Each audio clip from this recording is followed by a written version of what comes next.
የቀድሞው የኩባ ፕሬዝዳንት ራውል ካስትሮ በአሜሪካ ከባድ የተባለ ክስ ተመስርቶባቸዋል። የቀድሞው ስመ ገናና የኩባ መሪ ፊደል ካስትሮ ወንድም ራውል ካስትሮ ክስ የተመሰረተባቸው 2 የአሜሪካ የጦር አውሮፕላኖች እንዲመቱ በማዘዝና 4 አሜሪካውያንን በማስገደል ነው። የአሁኑ የቀድሞ የኩባ መሪና 5 ወታደራዊ ባለስልጣናት የአሜሪካ ክስ በዋሽንግተንና በሃቫና መካከል ከቅርብ ጊዜ ወዲህ የተፈጠረው ውጥረት በከፍተኛ ደረጃ መጦዙን ያመላክታል ነው የተባለው። የዚህን ዜና ትንታኔ ግርማ የከበደ አዘጋጅቶታል። አቤል አበበ እንደሚከተለው ያቀርበዋል። እንደሚታወቀው አሜሪካና ኩባ ከ60 ዓመታት በላይ የባላንጣነት ታሪክ ያላቸው ሀገራት ናቸው። ሀያሊቱ ሀገር አሜሪካ እግር ከወርች የሚቀፈድድ ሁሉን አቀፍ ማዕቀብን በትንሽቱ ደሴት ሀገር ኩባ ላይ የጣለችውም ከነሱ የዘመን አቆጣጠር 1960 ጀምሮ ነው። አሜሪካ ኩባን ብቸኛዋ የኮሚኒስት ስርዓት መታሰቢያ ሐውልት በሚል ስታሽሟጥጣት፣ ኩባ በፊናዋ አሜሪካን የጥቂት ቱጃሮች ሀገር ስትል ትሸረድዳታለች። እንዲህ ባለው የተወጠረ ግንኙነት መካከል ነው እንግዲህ በብዙዎች በሞገደኝነትና በማናሃሎኝነት የሚከሰሱት ፕሬዝዳንት ዶናልድ ትራምፕ ለሁለተኛ የስልጣን ዘመናቸው ወደ ዋይት ሃውስ የገቡት። በዚያ ሰሞን ፕሬዝዳንት ትራምፕ ግሪንላንድንም ፓናማንም ካናዳንም ያስፈልጉኛል በኃይልም ጭምር እጠቀልላቸዋለሁ ካሉ በኋላ ቬንዙዌላ መዲና ካራካስ ድረስ የዘለቁ ኮማንዶዎቻቸው የአገሪቱን ፕሬዝዳንት ኒኮላስ ማዱሮን አግተው አሜሪካ ዘብጥያ ሲያወርዷቸው እኚሁ ትራምፕ ቀጣዩዋ ተረኛ ኩባ ናት ብለውም ነበር። ይኸው አልቀረም። ከወራት በኋላ ሀያሊቱ ሀገር ዩናይትድ ስቴትስ የቀድሞው የኩባ መሪ ራውል ካስትሮ የመከላከያ ሚኒስትርነት ስልጣናቸው ላይ እያሉ 2 የአሜሪካ አውሮፕላኖችን በሚሳኤል አስመትተው 4 ዜጎቼን ገድለውብኛል በሚል ክስ መስርታባቸዋለች። እሳቸው ይህንን ይበሉ እንጂ አውሮፕላኖቹ በአሜሪካ የሚደገፉ ኩባውያን ተቃዋሚዎች ማህበር ንብረት እንደሆኑ ድፍን ዓለም ያውቃል። ብቻ የዚህን ክስ ሁኔታ ተመልሰን እንመጣበታለን። ለመሆኑ ኩባና አሜሪካ ላለፉት ጥቂት ወራት እንዴት ከረሙ የሚለውን ጉዳይ ቀድመን እንይ። እንደሚታወቀው ለአያሌ 10 ዓመታት በዘለቀው የኩባ አሜሪካ የገነነ ጥላቻ ግንኙነት ወደ ዋይት ሃውስ የሚመጡ መሪዎች ሁሉ ደረጃቸው ይለያይ እንጂ ሃቫናን አንድ ቀን አይቀጡ ቅጣት እንደሚቀጧት ቀን የሚመርጡ ቀን የሚቆርጡም ነበሩ። እናም አሁን ተራው የዶናልድ ትራምፕ ሆነ።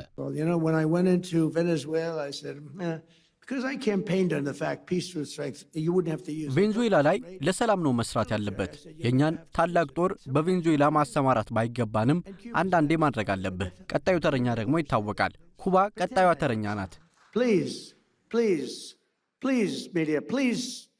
Disregard that statement. Thank you very much. Cuba's next. ትራምፕ ኩባን የጠላት ሀገር ሰላዮችና ኩባንያዎችን ታስጠልላለች ሲሉ ማስረጃ ያላቀረቡበትን ክስ ያቀርባሉ። የኩባ ሕዝብ ከኮሚኒስት ጭቆና ነፃ መውጣት አለበት ሲሉም የሀገሪቱን ስርዓተ መንግስት ያብጠለጥላሉ። እናም ለአገዛዝ ለውጥ እንደሚሰሩ አፍ ሞልተው ይናገራሉ። እናም ትራምፕ የቬንዙዌላው ኒኮላስ ማዱሮን በኮማንዶዎች አስይዘው ወህኒ ቤት ከከተቱ ማግስት እንደ ቬንዙዌላ ሁሉ ግዙፍ የጦር መርከባቸውን ወደ ኩባ አስጠጉ። አሁንም ትራምፕ ለኩባ ከቬንዙዌላ ይቀርብ የነበረውን ነዳጅ በማገድ ኩባን በድቅድቅ ጨለማ አስዋጧት። ህዝቡም ምግቡን የሚያበስልበትን ጠብታ ኬሮሲን አጥቶ በረሃብ ተቀጣ።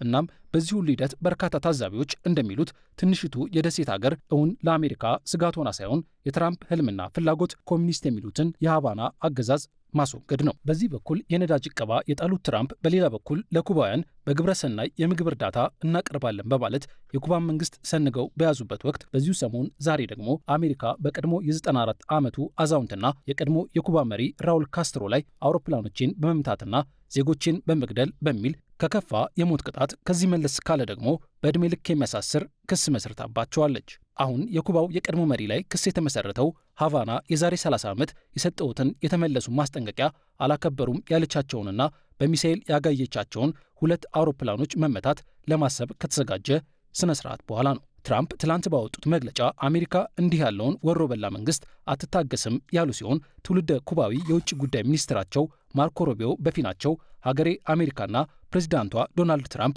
አሜሪካውያንን መቼም አይረሱም ሲሉ ተደምጠዋል። እንደገና አሁን ትላንት ረቡዕም ፔንታጎን የአሜሪካዋ ዩኤስኤስ ኒሚዝ ግዙፍ የጦር መርከብ ወደ ኩባ መጠጋቷን ገልጾ ማዱሮ የተያዙበት ሰሞንና የጦር ዕቅድን አስታውሷል። አሁንም ትላንት ረቡዕ የአሜሪካ የመረጃ ሰዎች ነገሩኝ ብለው ኦክሲዮን እንደዘገበው ኩባ በደሴቷ የሚገኘውንና የበደል ስቃይ ማዕከል የሆነውን ጓንታናሞ ቤይ እንዲሁም በደቡባዊ ዩናይትድ ስቴትስ ያለውን ፍሎሪዳ ኬይ-ዌስትን ለመምታት 300 ሰው አልባ አውሮፕላኖችን ማዘጋጀቷን የሚነገረው መረጃው እውነትም ይሁን ውሸት የካሪቢያን ሀገሯ ኩባ ከአሜሪካ ወገን የተደገሰላት አንዳች ክፉ እንዳለ መገመት የፖለቲካ ነብይነትን አይጠይቅም። በሌላ በኩል ከ9 ቀናት በኋላ ከስፔን ቅኝ ግዛት ነጻ የወጣችበትን 125ኛ ዓመት የምታከብረው ኩባ ከአሜሪካ የቀረበላትን የ$100 ሚሊዮን ሰብአዊ እርዳታም ሆነ ወታደራዊ ዛቻውን በጥንቃቄ እያየችው ነው። የአሜሪካው የውጭ ጉዳይ ሚኒስትርም በስፓኒሽ ቋንቋ ለህዝቡ መልእክትን አስተላለፉ።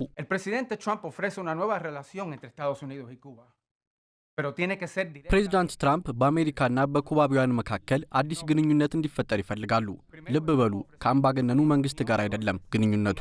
አሜሪካ $100 ሚሊዮን የሚያወጣ ምግብና መድኃኒት ለኩባውያን ትልካለች። እርዳታው የሚከፋፈለው በካቶሊክ ቤተክርስቲያን በኩል መሆን አለበት። መንግስት እጅ አይገባም።